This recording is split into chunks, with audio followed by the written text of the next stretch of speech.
Saludos, iniciamos.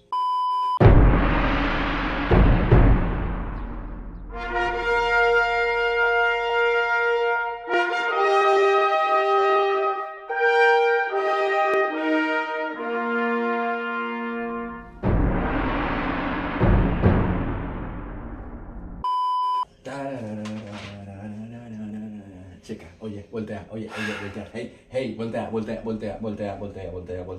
Adivina qué, ¿Qué? compré un nuevo libro para él. No vamos a comenzar así el video, ni lo sueñes. Me quitas lo divertido de la vida, por eso nadie te quiere.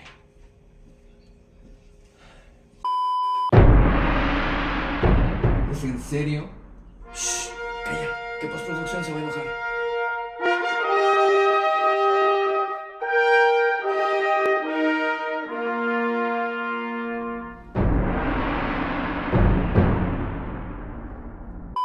Mira quién está aquí. Es el área de biología. Qué coincidencia tan afortunada. Justo me estaba haciendo unas preguntas de... Ahora, ¿qué se supone que haces? ¿Qué te parece que hago? Iniciando el video. No podemos solo comenzar así sin contexto y de manera tan random. ¿Así fue como sucedió? O sea, sí, pero ¿qué? ¿Se supone que solo parecemos tú y yo conversando? ¿Así y ya? ¿De la nada? Pues así fue como sucedió. Pero ya, Solo cállate e inicia. Dije inicia. Ya, está bien.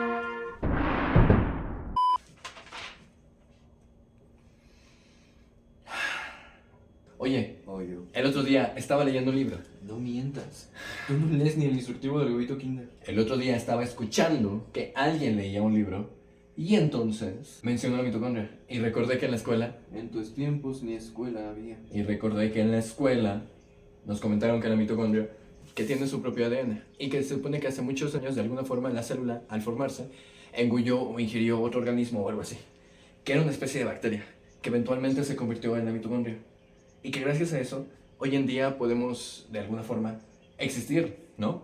Ya que la mitocondria se encarga de generar energía y entiendo que esto es lo que alimenta al resto de las células y prácticamente nuestro organismo a su vez. Pero es un proceso que no me cabe en la cabeza, ¿sabes?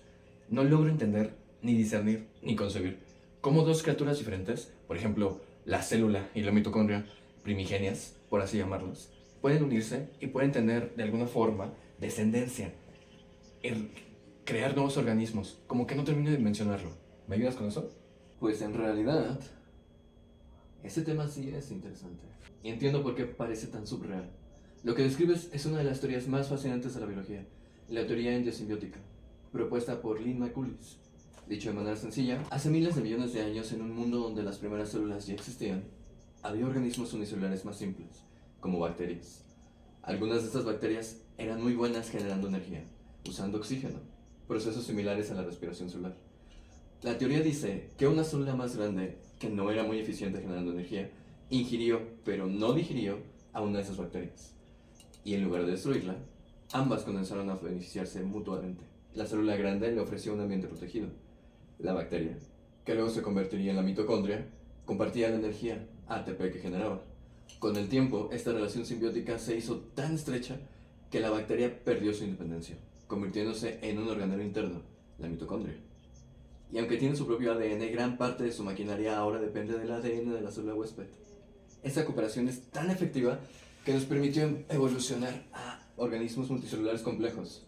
Sobre la herencia, cuando una célula se divide, las mitocondrias también se dividen dentro de ella y pasan a las células hijas. Esto asegura que cada nueva célula tenga sus propias mitocondrias para generar energía. Lo interesante es que, como mencionas, el ADN mitocondrial es distinto al nuclear y en humanos solo se hereda de la madre, porque el espermatozoide no aporta mitocondrias para la fertilización. Lo que parece casi mágico es, en realidad, un recordatorio de cómo la cooperación puede ser clave para la supervivencia. No me hace sentido, ¿qué crees? Y eso es lo que me da como un poquito de complicación. Yo entiendo cómo funciona la simbiosis. Entiendo que haya criaturas o animales que pueden generar esta simbiosis o este mutualismo, de alguna manera, por esta conveniencia, ¿no? Entiendo que hay criaturas que también de alguna forma son parasitarias, pero al final hablamos de criaturas relativamente más complejas. Tienen un cerebro, de alguna manera puedes generar un condicionamiento clásico sobre estas y aprender que en esta relación simbiótica y heredar, entre comillas, o a enseñar a sus descendientes de alguna forma por condicionamiento, o por prueba y error, o por lo que sea, no sé, corrígeme en todo eso si estoy mal, pero que de alguna manera eso se termina heredando, entre comillas, pero que es más como una relación, vamos a decirlo, como social. Pero, ¿cómo es que dos elementos tan simples o tan sencillos como lo era la célula y lo era la mitocondria pudieron hacer este proceso o esta relación simbiótica? Es lo que no termino de dimensionar. ¿Es que acaso la mitocondria generaba mucho más energía de la que realmente necesitaba? ¿No sería eso un desperdicio evolutivo y de recursos? ¿O cómo es que empezó a alimentar a la célula? Y la célula, entonces, ¿cómo sobrevivía? ¿O cómo existían células antes de la mitocondria si no tenían suficiente energía para que pudieran, pues, no sé, existir, ¿no? ¿Y cómo es exactamente el proceso en donde se determina o se hace este heredar de información genética tanto de un lado como del otro? No sé con qué podría compararlo o cómo podría visualizarlo. No sé si funciona tal vez como un virus. Entiendo perfectamente tu duda, y es perfectamente válida. Es un fenómeno tan antiguo y fundamental que parece casi mágico. ¿Sabes qué? Vamos a ir paso a paso para desentrañar esto que parece un complejo rompecabezas. Pero vamos a hacerlo a mi modo. Primero, antes de que existieran mitocondrias, las células más simples eran las procariontas, como bacterias, que no tenían organelos internos ni núcleo. Estas células obtenían energía a través de procesos mucho más simples como la fermentación, que no requiere oxígeno, pero genera menos energía que la respiración celular. Esto fue suficiente mientras el ambiente de la Tierra tenía poco oxígeno. Después, con el aumento de oxígeno en la atmósfera, gracias a la fotosíntesis de otras bacterias, surgió la oportunidad para formas más eficientes de generar energía. Aquí entra la protagonista, una bacteria capaz de respirar oxígeno, generando mucha más energía en forma de ATP. Ahora, ¿cómo empezó la relación simbiótica entre estas dos formas de vida? Probablemente la célula más grande ingirió a esta bacteria como alimento, algo común entre células primitivas. Sin embargo, en lugar de digerirla, pudo haber fallado en destruirla, o la bacteria tenía algún mecanismo que la protegía. La bacteria seguía haciendo lo que mejor sabía, generar energía. Si producía más energía de la que necesitaba, esa energía extra se filtraba en el entorno inmediato. Sobre el desperdicio de energía, esta célula describió que mantener viva a esta compañera era más eficiente que de seguir dependiendo de procesos menos energéticos. Así nació la simbiosis obligada. Ahora, en términos evolutivos, lo que importa no es el desperdicio, sino el beneficio neto. Si la célula huésped sobrevivía mejor, crecía más rápido y se reproducía más eficientemente gracias a esta energía extra. Entonces, esa relación simbiótica se volvía una ventaja evolutiva. Sobre cómo pasaron de ser independientes a ser una unidad heredable, bueno, aquí es donde entra la evolución genética. Con el tiempo, la bacteria perdió gran parte de su autonomía, transfiriendo muchos de sus genes al núcleo de la célula huésped. Este intercambio genético probablemente ocurrió a través de procesos como la transferencia horizontal de genes, algo que aún vemos en bacterias hoy en día. Al transferir estos genes, la bacteria, ahora mitocondria, quedó atrapada dentro de la célula huésped. Ya no podía vivir de manera independiente. Finalmente, la herencia. Cuando una célula eucariota se divide, las mitocondrias dentro de ella también se dividen, asegurando que ambas células hijas tengan mitocondrias. Esto se parece más a cómo los virus insertan su material genético en una célula huésped. Pero aquí, la relación fue beneficiosa para ambas partes. Pues, creo que me quedé peor. Sí voy a requerir un poquito más de tu ayuda. Porque, por ejemplo, no termino de entender cómo es que la célula decide que ese extra de energía, al haber engullido a la mitocondria, era benéfico. O sea, ¿fue algo que sucedió de forma aislada una única vez? ¿O fue algo que sucedió tantas veces que alguna vez una célula se dio cuenta, por así decirlo? ¿Cómo rayos se dio cuenta? Si no es como... O sea, no hablamos de un ente consciente o con un cerebro desarrollado como para observar y determinar algo tan, en mi opinión, o en mi perspectiva, tan complejo como para creer que... o concluir que eso era benéfico para sí. ¿Y cómo es que... cómo funciona eso de transmitir genes de forma horizontal? ¿Me puedes ayudar con algunos ejemplos? Y también describiendo un poquito más acerca del proceso, porque es muy llamativo, es muy interesante. Además, se me hace tan raro, tan antiprobabilístico, que dos criaturas completamente distantes, cada quien desarrolladas como a su forma o a su existencia, de alguna forma se encontraran y de alguna forma se generara una sola, o generaran esta simbiosis, y que a partir de eso, pues prácticamente existimos no solo los humanos, sino cualquier criatura cercana genéticamente a nosotros, animales y muchas más cosas, ¿no? ¿Qué criaturas no usan mitocondria en su célula hoy en día? Nada mal, no te preocupes. Vamos a desmenuzar esto un poco más para tratar de llegar al fondo del tema. Primero, ¿cómo decidió la célula que era benéfico tener a la mitocondria? La clave aquí es que no hubo una decisión consciente, sino un proceso de selección natural. En la naturaleza, los cambios ocurren por azar, a través de mutaciones y eventos fortuitos, pero aquellos cambios que ofrecen alguna ventaja permiten que el organismo sobreviva y se reproduzca mejor que los demás. Imagina que muchas células primitivas ingerían bacterias para alimentarse cotidianamente, como todavía hacen algunas células modernas. En la mayoría de los casos, estas bacterias eran digeridas, pero por puro azar, en un caso particular, la bacteria ingerida sobrevivió dentro de la célula, quizá porque la célula no pudo degradarla completamente, o porque la bacteria tenía mecanismos de defensa. Si esa bacteria tenía y producía energía extra y la célula huésped podía usarla, ese dúo era más eficiente que las demás células que dependían solo de su propia energía limitada. Esa célula simbiótica tenía más probabilidades de sobrevivir y dividirse y transmitir esta relación simbiótica a sus hijas. Esto no ocurrió una sola vez, probablemente ocurrió múltiples ocasiones, pero solo algunas combinaciones lograron establecer esta relación duradera. Ahora, ¿qué es la transferencia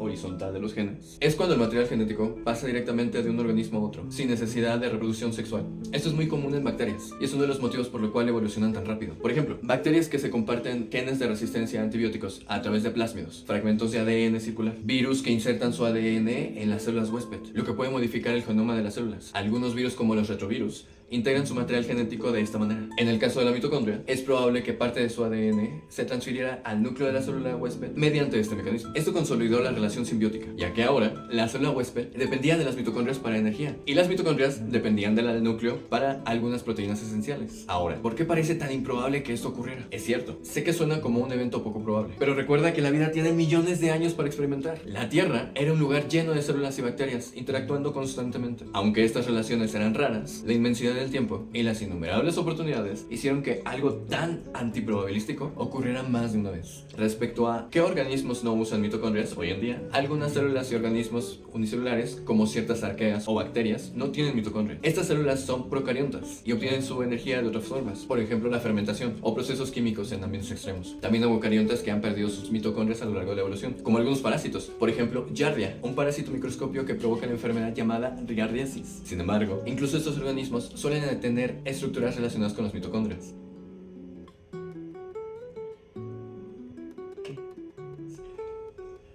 Ok, para visualizarlo mejor, imagina una célula primitiva como una pequeña aldea autosuficiente. Sobrevive con lo que tiene, pero está limitada. Un día, por casualidad, llega un inmigrante, la bacteria, que sabe generar mucha energía. Aunque al principio parece extraño, esa energía extra mejora tanto la vida en la aldea que con el tiempo, el inmigrante deja de ser un visitante y se convierte en parte esencial de la comunidad. El proceso es largo y lleno de altibajos, pero eventualmente se convierte en un pilar fundamental.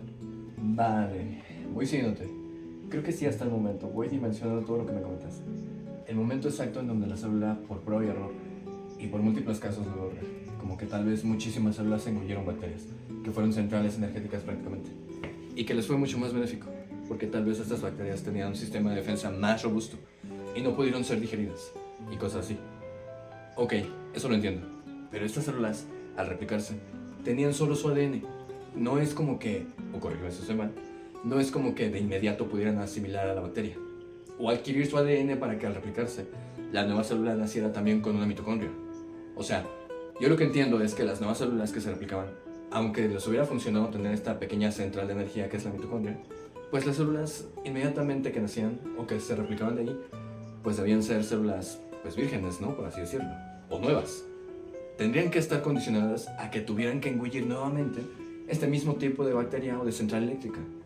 O sea, si bien es cierto que al tener la relación de la célula y la mitocondria, esto podría provocar que se multiplicaran más veces y tuvieran más descendencia o más células hijas, estas células inmediatamente no tendrían por qué heredar de inmediato como el poder de crear desde cero la mitocondria, ¿no? Tendrían que estar condicionadas, vuelvo al punto, a engullir nuevamente el mismo tipo de bacteria. ¿Cómo es posible que justamente esto pudiera empezar a suceder? ¿Cómo es posible que pudiera naturalizarse o hacerse tan común este proceso, al punto que en algún momento pudiera transmitir los genes, la mitocondria, a la célula? ¿Cómo es posible que pudiera generar esta compatibilidad para que ya las siguientes veces que nacieran las dos en una? O no sé si estoy mal o completamente perdido. Nah, no estás perdido. Estás aquí. Yo te estoy viendo. Tus preguntas son súper válidas y demuestran que estás reflexionando profundamente sobre un proceso increíblemente complejo.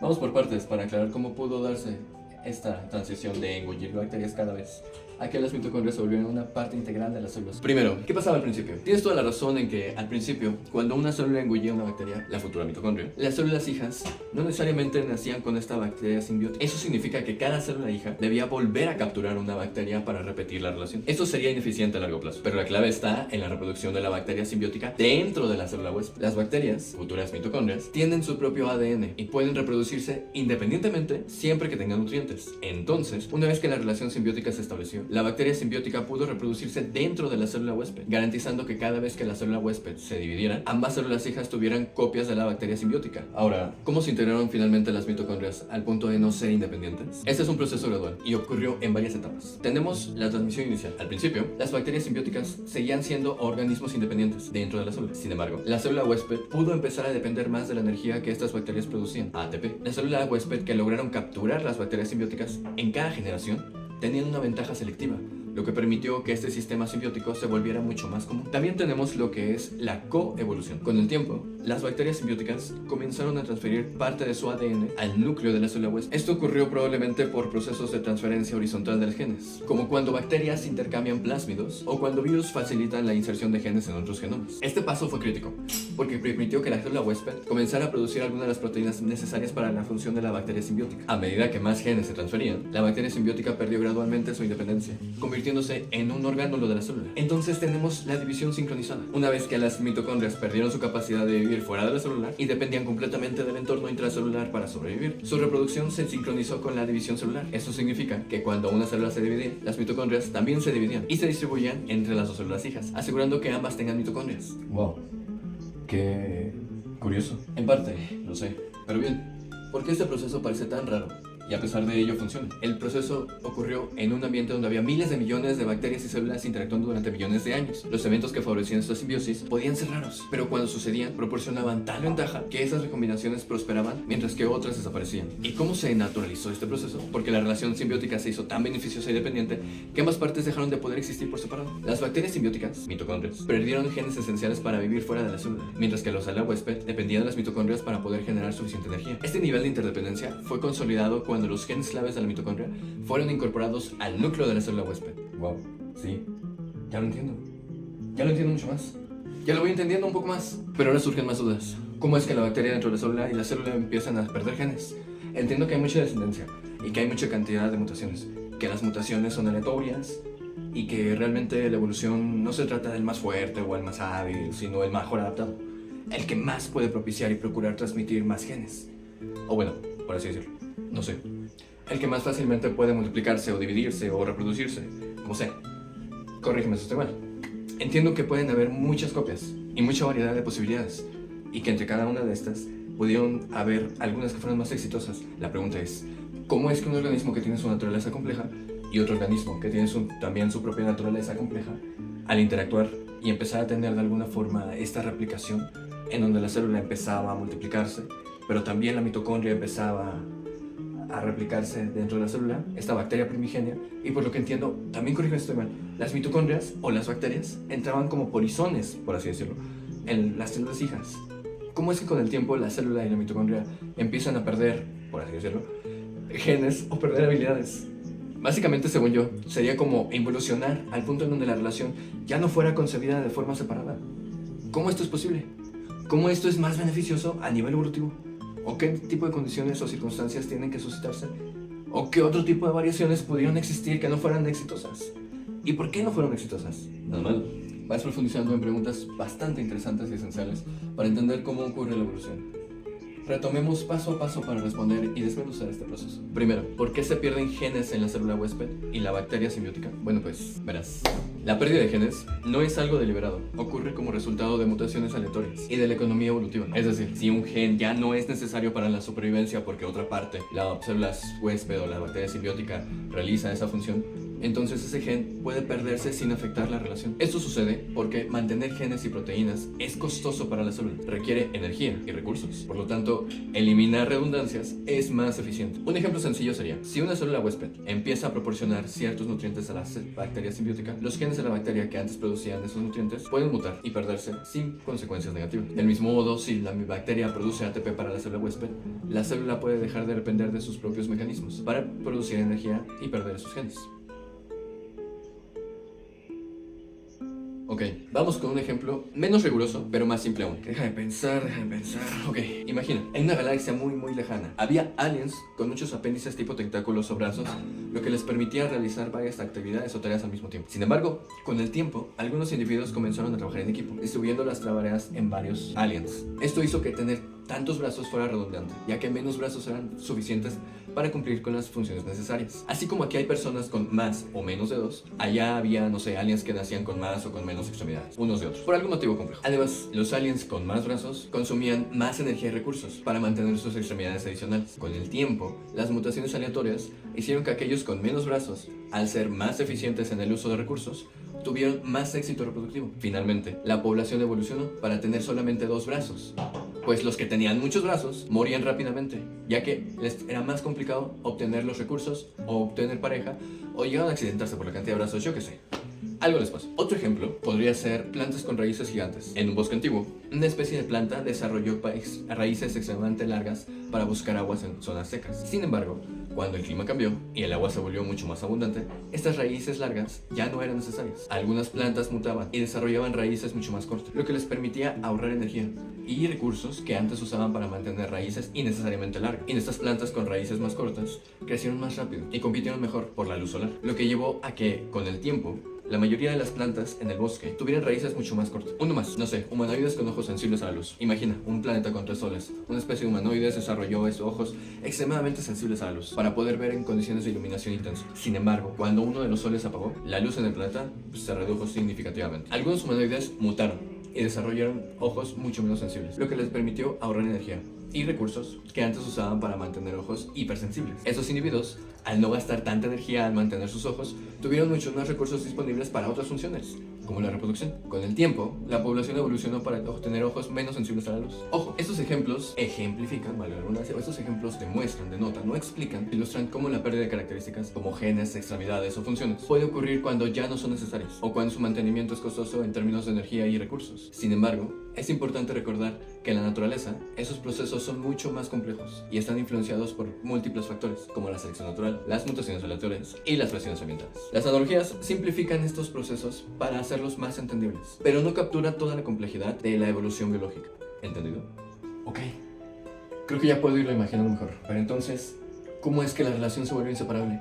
Dependencia total. Esto se dio por coevolución. Ambas partes empezaron a especializarse en tareas específicas y dejaron de ser autosuficientes. Aquí hay una especie de división del trabajo que se consolidó con el tiempo. Por un lado, la bacteria simbiótica mitocondria se especializó en producir energía, ATP, a partir de oxígeno y nutrientes. Esto permitió a la célula huésped evolucionar estructuras más complejas y gastar su energía en otras funciones, como replicarse o diferenciarse. Mientras que la célula huésped se encargó de proteger a la bacteria, proporcionarle un entorno estable y suministrarle nutrientes. Al perder genes innecesarios, ambas partes se volvieron más eficientes en su rol específico. Sin embargo, también se volvieron dependientes una de la otra, ya que ahora no podían realizar las funciones del otro por sí mismas. ¿Y cómo o por qué esto sería benéfico para la evolución? Lo importante aquí es que la simbiosis mejoró la capacidad de supervivencia y reproducción del conjunto. Por ejemplo, las células que tenían bacterias simbióticas que producían mucha energía podían realizar funciones más complejas, dividirse más rápido y competir mejor con otras células. Las bacterias simbióticas que vivían dentro de las células estaban protegidas de depredadores o condiciones ambientales adversas, lo que aumentaba sus posibilidades de reproducción. Esta relación simbiótica generó una ventaja adaptativa tan significativa que las combinaciones exitosas de célula-bacteria pasaron a dominar con el tiempo. Entonces,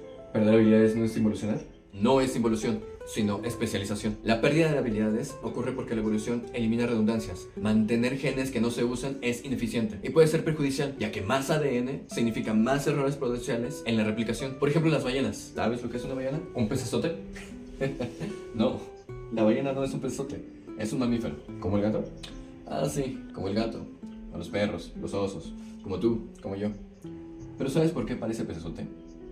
Las ballenas tienen un cuerpo aerodinámico, aletas y una cola que las hace parecerse mucho en los peces. Sin embargo, no son peces, sino mamíferos que, en algún momento de su historia evolutiva, volvieron al agua. Hace varios millones de años, los ancestros de las ballenas eran mamíferos terrestres. Imagina tú como los lobos y hipopótamos actuales. Estos animales, llamados Pakicetus, vivían cerca del agua y comenzaron a aprovechar los recursos del agua, los recursos cercanos, como peces o plantas. Con el tiempo, algunos de estos animales se adaptaron mejor a la vida en el agua. ya que había menos competencia por alimentos y menos depredadores en ese entorno. A medida que esos ancestros de las ballenas se adaptaban al agua, algunas características que eran útiles en tierra dejaron de ser necesarias. Por ejemplo, las patas traseras que antes servían para caminar se volvieron redundantes en el agua. Con el tiempo, los genes que controlaban el desarrollo de estas extremidades se apagaron o mutaron, y las ballenas modernas solo conservan pequeños vestigios óseos de sus patas traseras, en su esqueleto. El pelaje, por ejemplo, también, antes útil para mantener el calor en tierra, fue reemplazado por una gruesa capa de grasa, llamada grasa subcutánea, que es más eficiente para mantener la temperatura en el agua fría. Igual sus oídos. Los oídos externos, que son útiles para captar sonido del aire, se redujeron o desaparecieron, ya que las ballenas desarrollaron una forma mucho más eficiente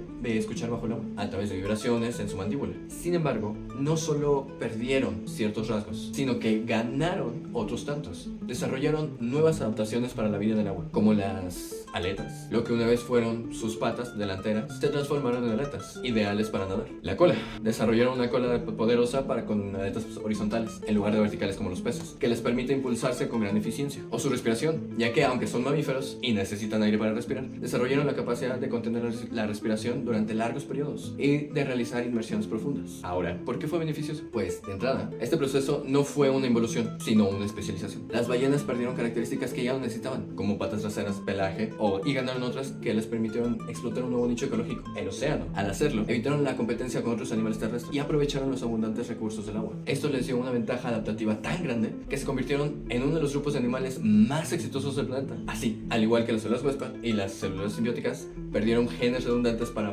volverse más eficientes, las ballenas perdieron características terrestres que ya no necesitaban y se especializaron en la vida acuática. Esto no fue un paso hacia atrás, sino una optimización para un entorno específico. Entonces, sí tiene algo de cierto que por no usar una parte, la evolución la bota, pero al usar otra, se desarrolla. Como lo que decían de las jirafas, que empezaron a estirar sus cuellos y que por eso nacieron cada vez más grandes. No, en realidad no. Ah, ¿no?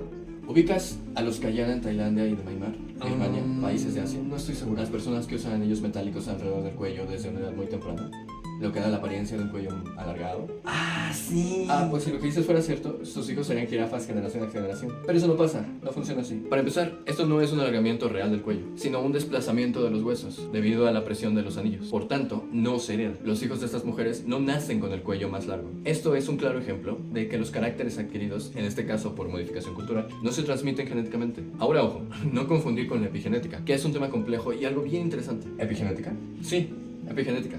Es un tema muy amplio y escapa del alcance y enfoque de esta charla. Además, se supone que esa no es mi área, sino de otra persona del sector. Más que nada por medio de protocolo y seguridad, pero órdenes son órdenes, dirían por ahí. ¿Otra área? Sí, mía. Teníamos que invocarlo. Y él es... Hola, ¿qué tal? Biotecnología, química y genética, a la orden.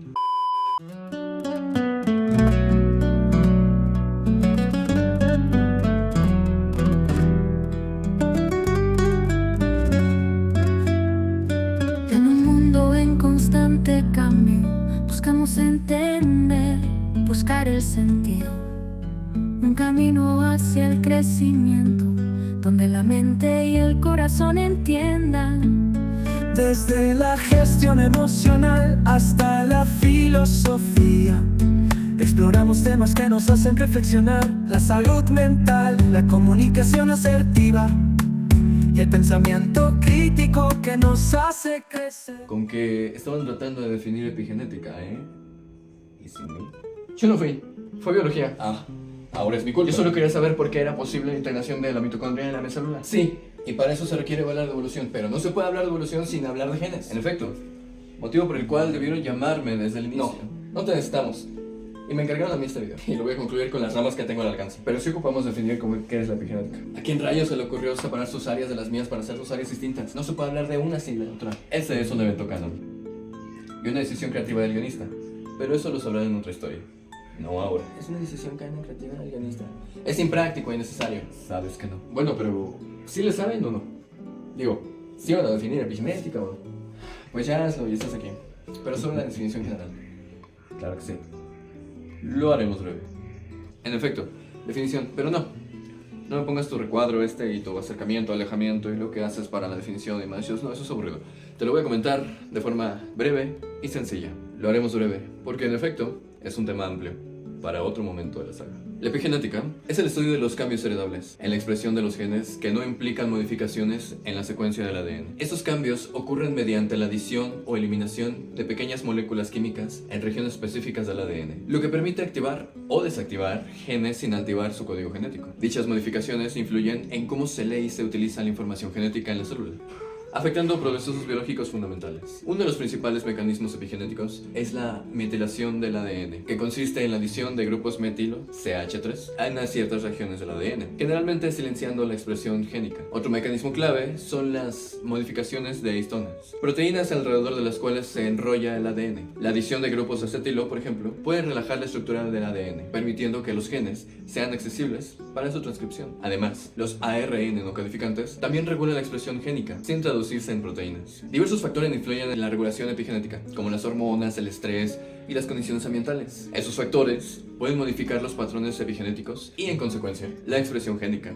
a lo largo de la vida. Un ejemplo de ello es la diferenciación celular. Aunque todas las células de un organismo tienen el mismo ADN, la activación o desactivación de genes específicos permite que algunas se conviertan en neuronas, mientras que otras se especializan en funciones musculares, por ejemplo, o inmunológicas. La epigenética también explica cómo individuos con información genética idéntica, como los gemelos, pueden presentar diferencias en su apariencia, salud o comportamiento a lo largo del tiempo, debido a la influencia del entorno y al estilo de vida. Además, ciertos cambios epigenéticos pueden transmitirse a generaciones futuras, influyendo en la susceptibilidad a enfermedades como el cáncer, la diabetes o trastornos cardiovasculares. Esos hallazgos resaltan la importancia de los hábitos y el entorno en la regulación epigenética, proporcionando nuevas perspectivas sobre la prevención y el tratamiento de diversas enfermedades, así como sobre la interacción entre la biología y el ambiente en la evolución del organismo. Y en cristiano, no lo sé. Soy ateo. Pero si quieres te lo digo en latín. ¿En serio? No, claro que no.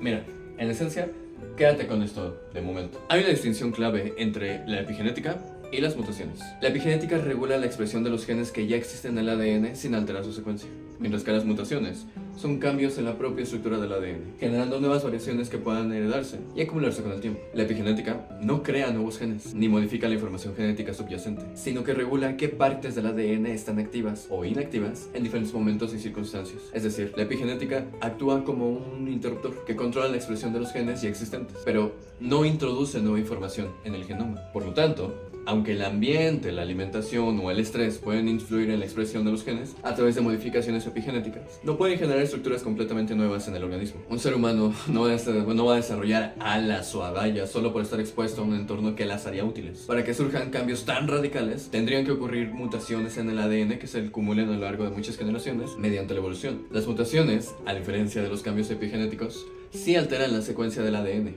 y pueden ocurrir por errores en la replicación celular, exposición a agentes mutagénicos como la radiación o ciertas sustancias químicas, o incluso por la acción de algunos virus. A diferencia de la epigenética, que es reversible en muchos casos, las mutaciones son generalmente permanentes y si afectan a células reproductivas, pueden heredarse. En resumen, la epigenética regula cómo se expresan los genes existentes sin cambiar su secuencia. Las mutaciones modifican el ADN en sí, creando nuevas variaciones genéticas que pueden transmitirse a las descendencias. Cambios extremos en la biología de un organismo, como desarrollar nuevas estructuras anatómicas, requieren mutaciones acumuladas en muchas generaciones, no simples modificaciones epigenéticas en respuesta al entorno inmediato. Factores como la radiación o ciertos virus pueden provocar ciertas mutaciones dañinas, alterando permanentemente la información genética. Esta distinción es fundamental para comprender el papel de la epigenética en la biología y evitar confusiones sobre su alcance real. Sí, bueno, aclarado eso, continuemos con los ejemplos que traba. Esos detalles podemos verlo en los atletas y sus hijos. Un atleta que entrena intensamente desarrolla músculos más grandes y una mayor capacidad cardiovascular. Sin embargo, estos cambios no se transmiten directamente a sus hijos. Los hijos de atletas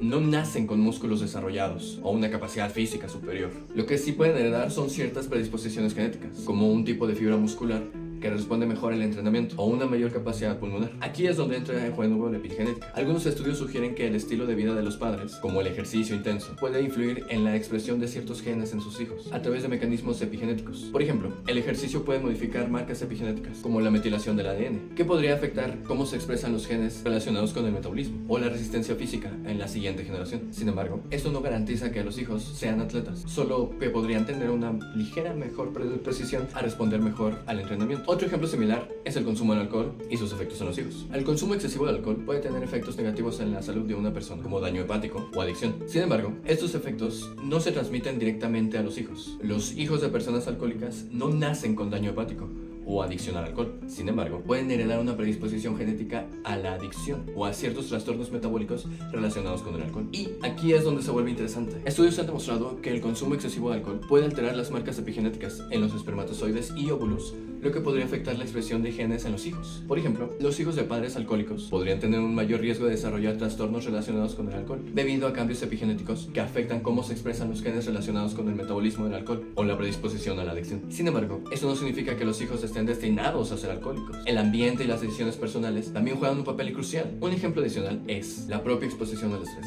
Las personas que viven en entornos altamente estresantes pueden desarrollar respuestas fisiológicas y psicológicas al estrés, como niveles elevados de cortisol, conocidos normalmente como la hormona del estrés. Sin embargo, los hijos no nacen con niveles elevados de cortisol solo porque sus padres hayan estado expuestos al estrés. A pesar de esto, el estrés crónico en los padres puede alterar las marcas epigenéticas en sus gametos, óvulos y espermatozoides, lo que podría afectar cómo los hijos responden al estrés. Por ejemplo, algunos estudios sugieren que los hijos de padres que experimentaron estrés extremo, como guerra o sombra, pueden tener una mayor predisposición a trastornos de ansiedad o a respuestas exageradas al estrés, debido a cambios epigenéticos heredados. Pero no está de más seguir desarrollando estudios de este tipo y considerar la multitud de múltiples factores que pueden influenciar los resultados de las poblaciones analizadas. Regresando a lo de las jirafas y los cuellos largos, realmente, de hecho, fue Lamarck quien apuntó a ello. Pero en realidad, los caracteres adquiridos como músculos desarrollados, cuellos desarrollados por collares o daños por el alcohol no se heredan directamente. La evolución no funciona así. La epigenética sí influye, pero con límites. La epigenética puede crear una predisposición en los hijos hacia ciertas características o condiciones, pero no determina su destino. Además, estos cambios epigenéticos son reversibles y dependen de gran medida del ambiente. Hay que tomar en cuenta la importancia del ambiente, pues aunque la epigenética puede predisponer a ciertas condiciones, el ambiente y las decisiones personales siguen siendo cruciales. Se podría decir que la epigenética te da ciertas cartas, pero tú puedes elegir cómo jugarlas. Lamarck pensaba que si un organismo usaba mucho una parte de su cuerpo, esta se desarrollaba más, y luego esa característica se heredaba a sus descendientes. Por ejemplo, lo de las jirafas. Él creía que las jirafas estiraban sus cuellos para alcanzar las hojas más altas, y como resultado, sus crías nacían con cuellos más largos. Sin embargo, hoy sabemos que esto no es así, pero como ya escuchamos, la clave está en los genes. La evolución no funciona porque los individuos adquieran características durante la vida y las pasen a sus hijos. En cambio, funciona a través de cambios en los genes, mutaciones, que ocurren al azar. Si una mutación resulta en una característica ventajosa, como un cuello más largo para las jirafas, los individuos con esa mutación tienen más probabilidades de sobrevivir y reproducirse, basando esos genes a su siguiente generación. Y regresando al caso de las ballenas no perdieron sus patas traseras porque dejaron de usarlas y luego sus crías nacieron sin ello. No, sino en cambio, obtuvieron mutaciones aleatorias en los genes que controlan el desarrollo de las extremidades. Aquellos individuos que por casualidad tenían patas traseras más pequeñas o ausentes y que al mismo tiempo tenían adaptaciones diferentes para la vida acuática, tuvieron más éxito en reproducirse. Con el tiempo, estas mutaciones se volvieron más comunes en la población. Recuerda que lo que en Lamarck llamó uso y desuso es en realidad un proceso de selección natural. Las características no se heredan porque se usen o no, sino porque los genes que las producen son seleccionados o no por el ambiente. Por ejemplo, las ballenas no decidieron dejar de usar sus patas traseras. Simplemente, las mutaciones que redujeron o eliminaron esas patas resultaron ventajosas en su nuevo entorno acuático. Ok, ya veo. Las ballenas no perdieron sus patas porque dejaron de usarlas y luego sus hijos nacieron sin ellas. En efecto, pues eso sería el lamarquismo. Y la evolución no funciona así. Fue al revés. Algunas ballenas nacieron por casualidad con patas más pequeñas. Y como eso les ayudó a nadar mejor, sobrevivieron y tuvieron más crías. Con el tiempo, las patas traseras desaparecieron.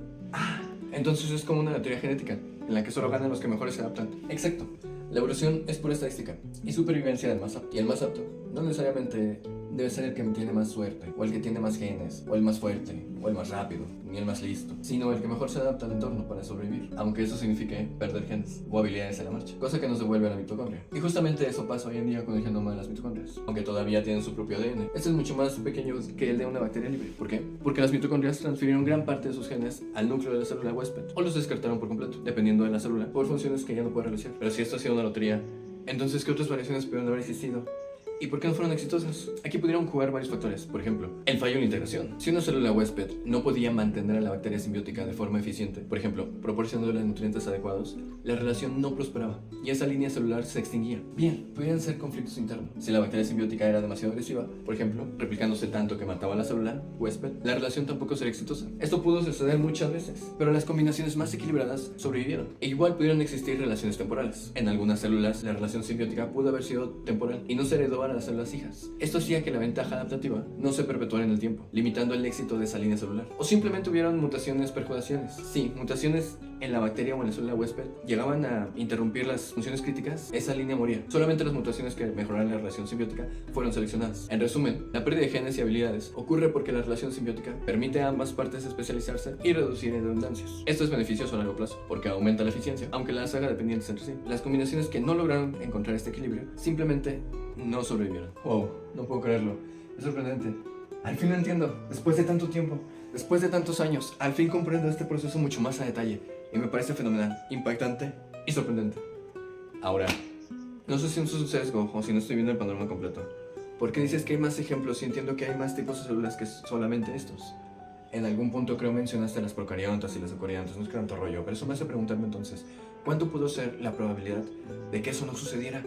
O sea, yo entiendo que al verlo en retrospectiva y ver los organismos actuales y los logros que se han alcanzado, los organismos actuales por la evolución o lo que sea, uno pensaría que todo el camino ha sido simplemente especialización hasta llegar al punto actual, porque a veces olvidamos y dejamos de entender o de visualizar, pues todo este tipo de prueba y error y de posibilidades que existieron y que se extinguieron o que no fueron buenos resultados. Pero se me hace sorprendente cómo a partir de ahí se haya generado toda la línea evolutiva y me hace preguntarme, ¿qué otros tipos de configuraciones de vida podrían ser igual de exitosas? ¿Qué otros tipos de vida podrían existir en el universo afuera, en otros mundos? ¿O qué tan probable, o qué tan poco probable es que algo semejante o similar podría existir en otras partes del espacio o del tiempo, ya sea en este mismo mundo o en otros mundos? Que dos criaturas aparentemente independientes lograran dar paso a organismos tan complejos, evolucionados, con el paso de, pues como dices, muchísimos millones de años. Entiendo completamente tu fascinación. Es un proceso tan elegante y complejo que parece casi milagroso, pero es precisamente esa belleza lo que hace que la evolución y la biología sean tan emocionantes. Y tus puntos abren la puerta a grandes preguntas sobre la vida en la Tierra y más allá. Primero, sobre la probabilidad de que esto no sucediera. Sí, es cierto, que pudo no haber ocurrido. Lo fascinante es que sí ocurrió. No te creas. Es que en la historia de la Tierra, este golpe fue un golpe de suerte evolutivo. Las condiciones fueron tan específicas y las probabilidades tan bajas que quizás ocurrieron miles o millones de intentos similares, pero solo uno resultó en lo que llamamos las eucariontas. Y gracias a eso surgieron plantas, animales, hongos y nosotros. Justo ahí se ha ganado la lotería, pero en una escala cósmica. Si esto no hubiera sucedido, podríamos vivir en un mundo dominado únicamente por organismos procariontes, como bacterias o arqueas, mucho menos complejos. Ahora bien, tu pregunta sobre otras configuraciones de vida posibles y su existencia en el universo es increíblemente profunda, pero vamos con algunos puntos clave. Ay, ¿es en serio? ¿Otro? Despertar, reflexionar, crecer en este viaje hacia la autenticidad. Conocer, aprender, sentir y encontrar el propósito que nos une. Con herramientas y perspectivas para entender mejor el mundo y a ti mismo, promoviendo el progreso personal y social y abarcando temas que nos hacen crecer. Ese es Ciencias Espaciales y Planetarias. Es un gusto, para ustedes, claramente. No, esto es demasiado. No me pagan lo suficiente, me largo de aquí. Oye, pero, espera, ¿nos están pagando? Tranquilo, volverá. Mientras, permíteme felicitarte por la curiosidad y las preguntas que realizas. Es importante incentivar este tipo de preguntas en el público en general, para desarrollar más mentes brillantes que contribuyan a dar respuesta en tantas incógnitas de la existencia. Yo solo quería saber cómo se integró la mitocondria en la célula. Por supuesto que sí, pequeña criatura. Pero mira a dónde te ha llevado esa aparentemente simple pregunta. A preguntarte si algo similar puede suceder en otras partes del tiempo y del espacio. Para responder a esto debemos tener bien presente que la vida no tiene por qué seguir el modelo terrestre. En la Tierra, la evolución siguió el camino basado en carbono, agua líquida y ADN o ARN para almacenar información genética. Pero eso no significa que sea el único camino. Podrían existir formas de vida basadas en otros elementos, como el silicio, que comparte algunas propiedades con el carbono, o incluso en disolventes distintos al agua, como el metano líquido. Algo que algunos algunos científicos especulan podría ser posible en lunas como Titán, de Saturno. Respecto a la posible simbiosis en otros contextos, pues la relación simbiótica que llevó a las mitocondrias podría no ser única. En otro entorno, podrían formarse relaciones simbióticas diferentes. Por ejemplo, organismos que no dependan de oxígeno, sino de metano o amoníaco. Podrían formar relaciones simbióticas con otras entidades para manejar energía en formas que ni siquiera podemos imaginar. Además, existe la evolución paralela y divergente. En la Tierra, muchas líneas de organismos nunca llegaron a formar eucariontas, pero eso no significa que fueran menos exitosas. Por ejemplo, las arqueas son procariontes que han prosperado durante miles de millones de años y sobreviven en condiciones extremas, donde otros organismos no podrían. Imagínate qué formas de vida podrían desarrollarse en lugares como Europa o Encélado, lunas que tienen océanos bajo hielo. ¿Qué tan probable es esto en el universo? En retrospectiva, parece que el evento que llevó a la vida compleja en la Tierra fue muy improbable, pero el universo es inmenso. Hay miles de millones de galaxias, cada una con miles de millones de estrellas, y muchas con planetas en la zona habitable. Y aunque el proceso de vida compleja sea raro, las estadísticas cósmicas nos dan esperanza. Es decir, si hay suficientes planetas y tiempo, es razonable pensar que la vida compleja puede surgir en otros lugares, aunque no necesariamente como la conocemos. Finalmente, lo que mencionas sobre olvidar todo el prueba y error es crucial. Nosotros vemos la evolución como un camino directo hacia la complejidad, pero en realidad está lleno de ramas muertas y experimentos fallidos y adaptaciones momentáneamente exitosas. Por ejemplo, hubo organismos que evolucionaron características complejas, pero no sobrevivieron a cambios ambientales drásticos. La evolución no tiene un objetivo final, simplemente selecciona lo que funciona mejor en cada momento. En resumen, tu reflexión conecta la historia de la vida en la Tierra con preguntas fundamentales sobre nuestra existencia en el universo. ¿Qué tan probable es que algo así suceda en otro mundo? Tal vez no sepamos la respuesta hasta que exploremos más allá. Pero lo que es seguro es que si la vida pudo surgir aquí, es muy posible que haya encontrado formas igualmente increíbles de hacerlo en otros lugares. Así que únete a este viaje de autodescubrimiento y conocimiento, donde la reflexión crítica y el crecimiento te guían hacia un futuro más brillante. Antanasa es un espacio para crecer, donde la mente y el corazón entiendan. Un viaje hacia la autenticidad, donde el conocimiento y la reflexión te guían. Despertar, reflexionar, crecer en este viaje hacia la autenticidad. Conocer, aprender, sentir y encontrar el propósito que nos une.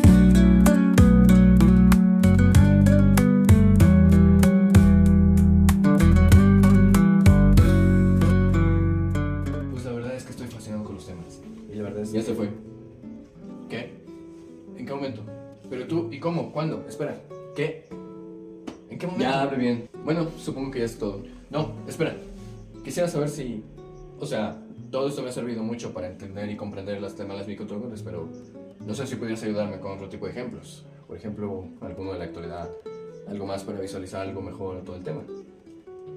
No, o sea, no para mí. Aquí ya me quedó todo más que claro. Sino para el público. O sea, por si algún espectador todavía tiene dudas. Ok, pues en efecto. Actualmente hay ejemplos para asimilar mejor lo que te comento. Partiendo desde las mismas mitocondrias, estas han perdido casi todo su ADN original. Dependen completamente de la célula para la mayoría de sus funciones. De similar manera, los cloroplastos, al igual que las mitocondrias, transmitieron la mayoría de sus genes al núcleo de las células vegetales. También tenemos la Bushnera, una protobacteria, y pulgones. Estos insectos tienen bacterias simbióticas dentro de sus cuerpos que producen nutrientes esenciales para ellos. Estas bacterias no pueden sobrevivir fuera del insecto, ni el insecto puede vivir sin ellas. Y por supuesto, el tema al que quiero llegar, los parásitos intracelulares. Bacterias que tienen genomas muy reducidos porque dependen de su huésped para casi todo. Un ejemplo fascinante es el de las bacterias Wolbachia, que tienen una relación increíble con ciertos parásitos. Pero, ¿qué son exactamente estas bacterias? Wolbachia es un género de bacterias que se encuentran principalmente en insectos y algunos nematodos. Estas bacterias no son solo invasoras, son intracelulares obligadas, lo que significa que solo pueden vivir dentro de las células de su hospedador. Y, lo más interesante, su transmisión ocurre de madre a hijo, pasando a través de los óvulos, un poco como las mitocondrias que heredamos solo de nuestras madres. Pero, ¿y si te dijera que, en algunos casos, esta simbiosis es fundamental para la supervivencia del parásito? Para entender esto, tenemos que hablar de una enfermedad que afecta a millones de personas en ciertas partes del mundo. La oncocercosis, también conocida como ceguera de los ríos. Esta enfermedad es causada por un gusano llamado Onchocerca volvulus. Y adivina qué, alberga en su interior a las bacterias Wolbachia. La relación entre Wolbachia y Onchocerca volvulus es un ejemplo vivo de simbiosis. Las bacterias Wolbachia son indispensables para la reproducción y supervivencia del gusano. Sin ellas, las hembras de Onchocerca serían estériles y los gusanos adultos morirían. Por eso, las hembras de Onchocerca deben transmitir estas bacterias a su descendencia, lo que asegura la perpetuación de esta simbiosis. Algo muy similar a cómo las mitocondrias, en el momento dado, fueron bacterias que formaron una relación simbiótica con las células eucarióticas en la historia de la vida. Ahora bien, esto nos hace preguntarnos, ¿cómo llegaron las mitocondrias a ser lo que son hoy en día? Bueno, lo que está sucediendo con Wolbachia y Onchocerca es, en muchos sentidos, una ventana hacia el pasado, en lo que las bacterias como el Wolbachia, al igual que las bacterias ancestrales que se fusionaron con nuestras células, tienen un rol esencial y de cooperación. Es un proceso que parece tan improbable que hasta podría parecer ciencia ficción, pero si lo piensas bien, este tipo de relaciones no solo son posibles, sino que siguen ocurriendo en el mundo real. Esta simbiosis moderna entre Wolbachia y Onchocerca nos da una pista de cómo las mitocondrias pudieron haber comenzado su viaje hace más de 1500 millones de años. Al igual que las bacterias Wolbachia fueron esenciales para la reproducción de los parásitos, las bacterias que llevaron a ser mitocondrias desempeñaron un papel fundamental en la capacidad energética de las primeras células eucariontas. A lo largo de millones de años, estas bacterias fueron adoptadas y transformadas en una parte inseparable de la célula, hasta que finalmente se convirtieron en lo que hoy conocemos como mitocondrias. Bueno, Wolbachia no solo vive dentro del parásito, sino que es esencial para su supervivencia y reproducción. Sin la bacteria, las hembras no pueden producir descendencia viable, y los gusanos adultos pueden incluso morir. ¿Te suena familiar? Una bacteria que toma un papel de tal relevancia que el organismo en el que se hospeda ya no puede funcionar sin ella, y que será de generación en generación. Ok, pero bueno, eso debe ser un ejemplo aislado. Eso no significa nada, ¿o sí? Claro que significa, y mucho, ya que no es la única que nos abre la puerta a entender la complejidad y sofisticación que pueden tener los procesos evolutivos. Otro ejemplo fascinante es Rickettsia prowazekii. Rickettsia prowazekii es una bacteria intracelular obligada que causa el tifus epidémico. Su relevancia en este contexto es que, al igual que Wolbachia, es un ejemplo de una bacteria que ha desarrollado una relación estrecha con su hospedador, pues depende de las células de su hospedador para sobrevivir y replicarse. Al igual que Wolbachia, se transmite de madre a descendencia. Además, estudios sugieren que la bacteria ancestral que dio origen a las mitocondrias pudo haber sido similar a Rickettsia prowazekii, ya que comparten ciertas características genéticas y metabólicas. Esto refuerza la idea de que la simbiosis bacteriana ha sido un motor clave en la evolución celular y que podemos encontrar ejemplos contemporáneos que nos ayuden a comprender cómo una bacteria pudo integrarse en una célula y convertirse en una parte esencial de su funcionamiento. Y, por si fuera poco, una otra bacteria similar es Coxiella burnetii, causante de la fiebre Q. Al igual que Rickettsia y Wolbachia, Coxiella es una bacteria intracelular que afecta a humanos y animales. Coxiella burnetii es la bacteria responsable de la fiebre Q, una zoonosis que puede transmitirse a humanos principalmente a través de la inhalación de aerosoles contaminados. A diferencia de Wolbachia y Rickettsia prowazekii, Coxiella burnetii pertenece a la subdivisión gamma de las bacterias púrpura. Aunque también es una bacteria intracelular, su relación con el hospedador es mucho más flexible, ya que puede sobrevivir en el ambiente exterior en forma de esporas resistentes. La capacidad de C. burnetii para adaptarse a diferentes condiciones y su relación filogenética distinta con Rickettsia y las mitocondrias proporcionan un constante interesante al estudiar la evolución de las simbiosis intracelulares. Al comparar estas tres bacterias, observamos que todas mantienen relaciones intracelulares con sus hospedadores, aunque con diferentes grados de dependencia y mecanismos de interacción. Wolbachia manipula la reproducción de sus hospedadores para favorecer su transmisión, mientras que Rickettsia prowazekii y Coxiella burnetii son patógenos que pueden causar enfermedades en humanos. La relación filogenética cercana entre Rickettsia y las mitocondrias sugiere que la integración de una bacteria ancestral similar a prowazekii en una célula hospedadora pudo haber sido un paso crucial en la evolución de las células eucariontas. Estudiar estas bacterias actuales nos permite entender mejor los procesos de simbiosis y adaptación que podrían haber dado origen a órganos esenciales como las mitocondrias. Bueno, pero si la evolución convirtió una bacteria en mitocondria, ¿por qué siguen existiendo bacterias similares? Pero si el humano evolucionó del chango, ¿por qué habla de changos? ¿Qué? Nada. Un error común al hablar de evolución es asumir que una especie se convierte en otra y deja de existir. Sin embargo, la evolución no es un proceso lineal, sino un árbol con múltiples ramas. En el caso de las mitocondrias, su ancestro bacteriano no desapareció, sino que simplemente una de sus variantes tomó un camino evolutivo distinto al integrarse en las células eucariontas. Mientras tanto, otras bacterias del mismo linaje continuaron existiendo y diversificándose, pero eso sería meterme en un tema que alargaría mucho más este video. Pero no te preocupes, pequeña criatura de la existencia, que eso, claro que lo vamos a abarcar eventualmente. Es más, ¿lo vas a abarcar tú? Por ahí eso del escalón 3. Si es que algún día te apuras y llegas al escalón 3. ¿Qué? Nada. Digo que es fascinante pensar cómo en la naturaleza estos procesos de simbiosis y evolución pueden parecer tan complejos e improbables, pero en realidad son el motor de la vida misma. Lo que alguna vez fue una bacteria invasora puede terminar siendo una pieza clave en la construcción de algo mucho más grande. Así que la próxima vez que veas una célula, recuerda que esas pequeñas mitocondrias dentro de ella podrían haber tenido una historia muy similar a la de esas bacterias que hoy viven dentro de parásitos. Y pues nada, eso es todo. Eso es un poco de cómo se integraron las mitocondrias a las células. Espero que con esto quede un poco más claro este tema y abre la puerta a comprender un poco más el fascinante mundo de la biología y la evolución. Con herramientas de viaje, con herramientas y perspectivas. Con herramientas y perspectivas. Donde la mente y el propósito que nos une.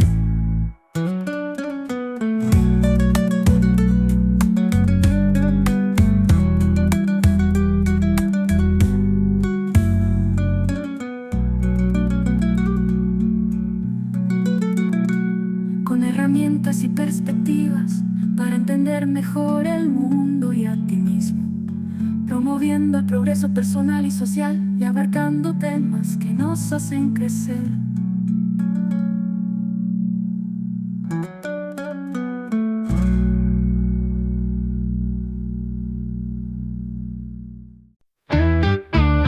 Una célula solitaria buscando energía se topó con una extraña bacteria en su día. No la digirió, no fue destrucción, algo cambió, empezó la fusión. No fue por decisión ni por plan consciente, solo azar, mutaciones y mucho ambiente. Eran dos desconocidas en un mundo hostil, pero juntas hicieron algo sutil.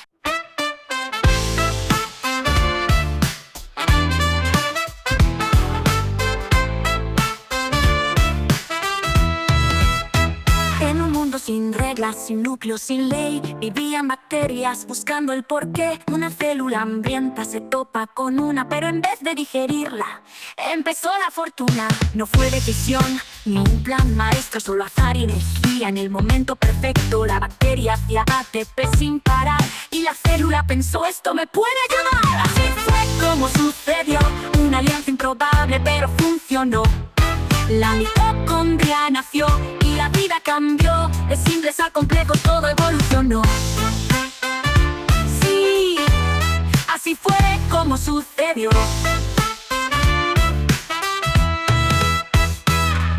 La una ofrecía un refugio seguro, la otra poder en cada futuro. Compartieron funciones, se dieron control, perdieron por partes, ganaron un gol. Ya no podían vivir separadas jamás. Su alianza escribió lo que vendría detrás. Desde hongos y peces hasta vos y yo, la chispa más vieja aún vive hoy. Y si preguntas cómo algo tan raro ocurrió, la respuesta es simple: el tiempo lo decidió. Entre miles de fallos una unión floreció, y en su ADN la evolución cambió.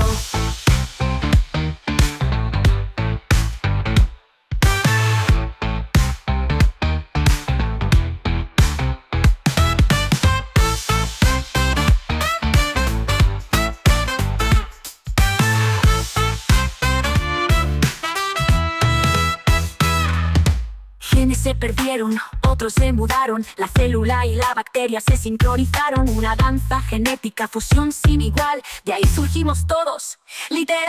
No fue magia ni destino ni control, fue selección natural haciendo su rol. Millones de años en el ensayo error, hasta que el combo perfecto encontró su valor. Desde pulgones con bichos en su interior, hasta parásitos que sin bacterias no dan flor. La historia se repite aún en la actualidad, la simbiosis es la clave de nuestra identidad. Sí fue como sucedió, una alianza improbable pero funcionó. La mitocondria nació y la vida cambió. De simples a complejos todo evolucionó.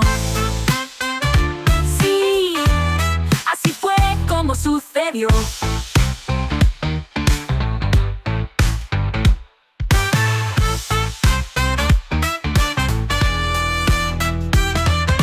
Genes se perdieron, otros se mudaron, la célula y la bacteria se sincronizaron. Una danza genética, fusión sin igual, de ahí surgimos todos, literal. Ya no podían vivir separadas jamás, su alianza escribió lo que vendría detrás. Desde hongos y peces hasta vos y yo, la chispa más vieja aún vive hoy. Si preguntas cómo algo tan raro ocurrió, la respuesta es simple: el tiempo lo decidió. Entre miles de fallos una unión floreció, y en su ADN la evolución cantó.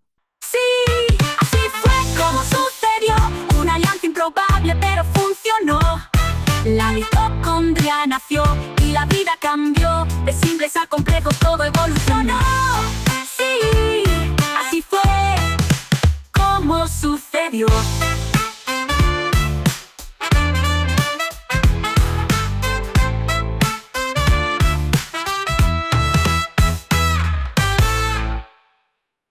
Y bueno, hasta aquí el video. Hoy no tenemos todas las respuestas, pues no lo sabemos todo, pero estamos aquí para servir, aprender y compartir. Gracias por conceder tiempo a este proyecto. Continúa aprendiendo, persiste en mejorar. Fortuna y hasta la próxima. ¿No se suponía que aparecerían después de completar los primeros 7 o 5 escalones del conocimiento esencial básico? Y que primeramente definirían cada uno sus respectivas áreas, secciones, enfoques y alcances? Se suponía, pero la idea ha surgido. Y cuando la idea llama a la puerta, no puedes solo no invitarla a pasar para que se ponga cómoda.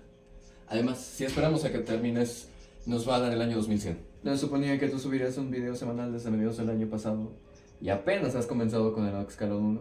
Se suponía. Por eso digo que qué bueno que estén aquí. Es un gusto compartir con ustedes tan tempranamente. Adelante, pasen. Pónganse cómodos que están en su canal.